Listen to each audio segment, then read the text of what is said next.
You have a fear of flying. An incident, a yeah. real serious incident happened, and you made it through, thank God. There's no serious incidents in my life. There's just incidents. Incidents, right. Every time I get off an airplane, I view it as a failed suicide attempt. Okay. That sounds very healthy. Why do you think of it that way, Barry?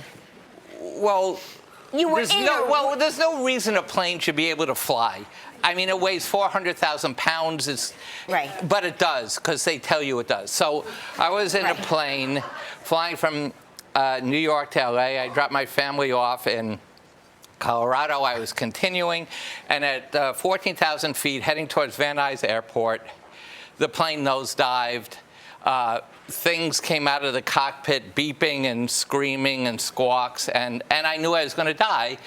And I always knew I would die in a plane crash, except now I'll die of coronavirus. But in any case, so what you do is you put your feet up in front of you, and you try different line readings of, and now I die.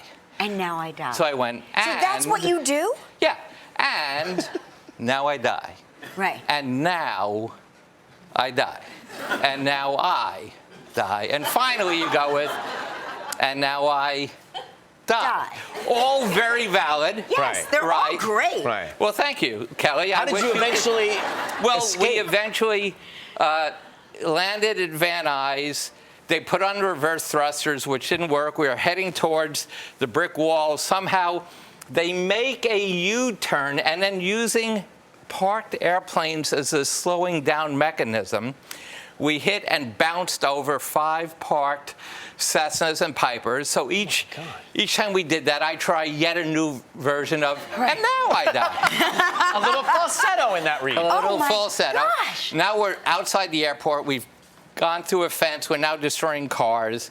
A 3500 Ram Dually, which is a big car, as you know, come to a stop.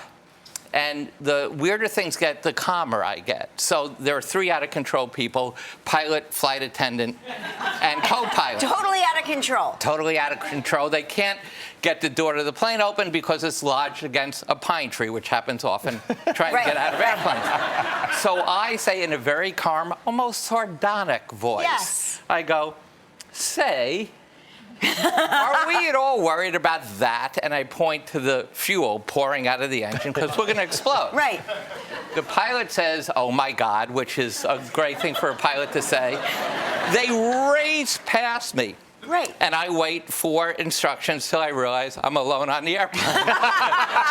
I walk through the luggage and broken china. I look out the back of the cargo door, and they are fleeing because they know the plane will explode. Right. And the pilot is taking off her epaulette so that all the traffic helicopters can't see she's a pilot. Running away. Oh, by the way, used to be Dave Letterman's pilot, and when I told this story to Dave, his orange makeup turned white, which is, can you imagine how much that means for him to turn white? Yes, right.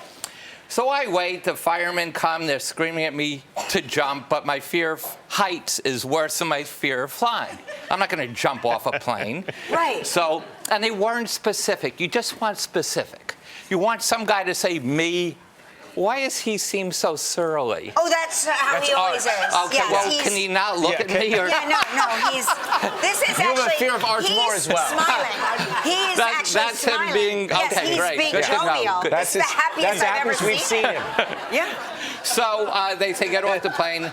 And I say, that's fine, but who's going to catch me? They say, just get off the plane, not specific. So you look around, you find the fireman with the biggest mustache, because they all have mustaches. And you go, you're catching me. He says, I don't give a flying F. Get off the plane. And as it turns out, it was like a wedding vow. I hugged him and just swung into his groin, and then he put me down, and we all fled. And you made it. And I made it. And here I am today. You made it here today is a miracle.